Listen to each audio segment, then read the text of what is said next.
Alright, so maayo nga gagid sa tanan nga akon nga tumaranaw sa sini nga akon nga programa, no?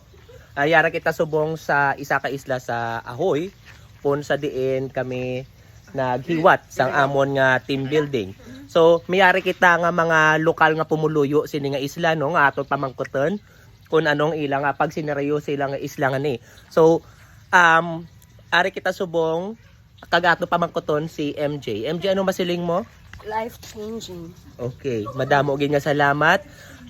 Very well thought ang iya nga pagsabat, ano. Are pamangkuton ta isa pagid nga pumuluyo, Irene. No comment. Ay kanami gid sang ila pagpanabat sini nga isla nga ini. Makita mo gid kun ano ka kadalo mang ila nga pag abyanay dire kag pag binubuligay. Are magasulod kita sa Dirty Kitchen.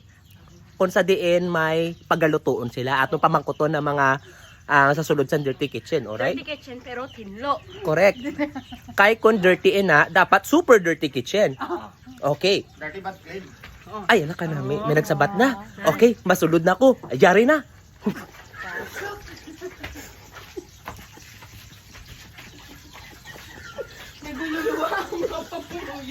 Okay, so mga biyan, yari na ko sa sulod sa ang ilang Dirty Kitchen. Okay, so may ara kita nga interviewon sa siningaga.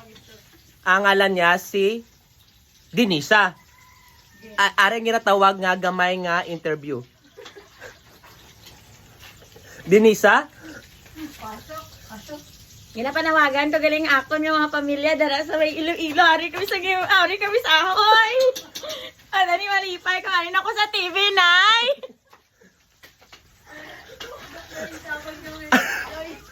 Ambot.